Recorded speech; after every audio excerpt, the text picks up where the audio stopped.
యావత్తు దేశమంతా కూడా కార్మికుల పక్షాన నిలబడతా ఉంది. ఈ యొక్క సార్వత్రిక సమ్మె జయప్రదం కావాలని కాంక్షిస్తా ఉంది.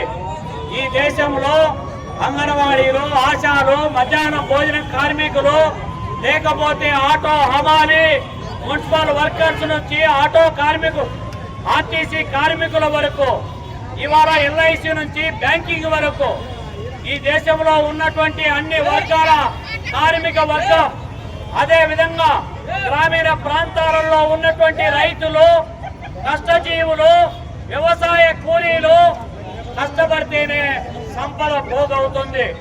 నిన్నగాక మొన్న నిర్మలా సీతారామన్ ప్రవేశపెట్టినటువంటి లక్షలాది బడ్జెట్, ఈ బడ్జెట్ ప్రవేశపెట్టడానికి ఎవరి అబ్బ సొమ్ముతో నువ్వు బడ్జెట్ ప్రవేశపెట్టావు, ఇది కార్మికుల రెక్కల కష్టం కాదా అని చెప్పి కార్మిక వర్గం అడగదలుచుకుంది.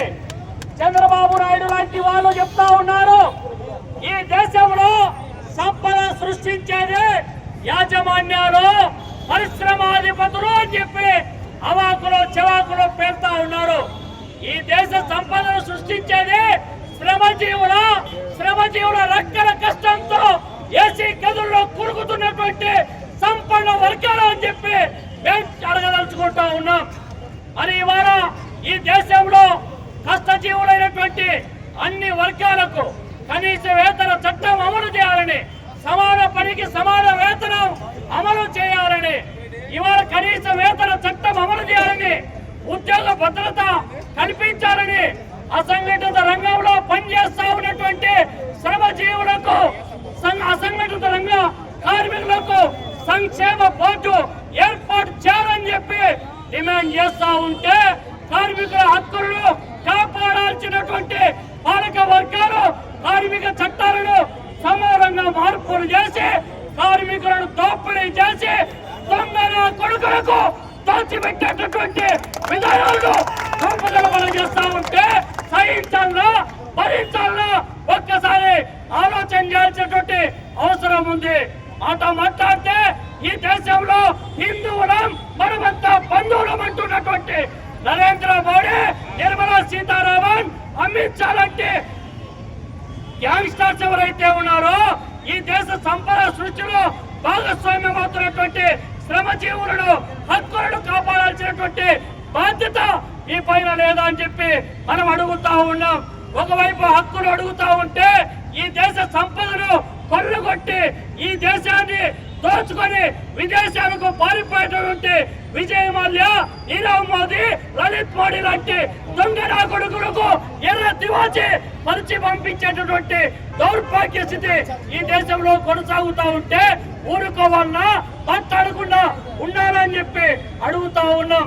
కార్మికుల హక్కులు, ప్రభుత్వ రంగ సంస్థలను కాపాడాలంటే కార్మికుల హక్కులను కాలరాసి సంపన్న వర్గాలకు దోచిపెడుతూ ప్రభుత్వ రంగ సంస్థలను ఏకకాలంలో విదేశీ కంపెనీలకు అమ్మడానికి కావలసినటువంటి కార్యాచరణ రూపొందిస్తా ఉన్నారు. ఇవాళ విశాఖ ఉక్కు లాంటి లాభాల బాటలో నడుస్తున్నటువంటి సంస్థను తెగనమ్మడానికి కోరుకుంటా ఉన్నారు. బ్యాంకులన్నీ ఈ దేశంలో భారతదేశ ఆర్థిక వ్యవస్థకు మూల స్తంభమైనటువంటి జాతీయ బ్యాంకులే ఈ దేశానికి పట్టుకోవాలంటే ఆ బ్యాంకులను కూడా తెగనమ్మడానికి, ప్రైవేట్ కంపెనీలు కట్టబెట్టడానికి పాల్పడతా ఉంటే ఊరుకోవాలని చెప్పి ఒక్కసారి ఆలోచన చేయాల్సినటువంటి అవసరం ఉంది. ఈ దేశంలో ఆర్థిక వ్యవస్థ బలోపేతానికి గ్రామీణ ప్రాంతాల్లో ఉన్నటువంటి వ్యవసాయ కూలీల శ్రమ దాగి ఉంది, రైతుల శ్రమ దాగి ఉంది.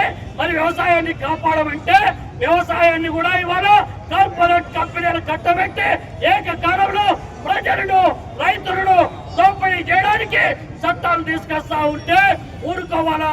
ఒక్కసారి ఆలోచన చేయాల్సినటువంటి అవసరం ఉంది.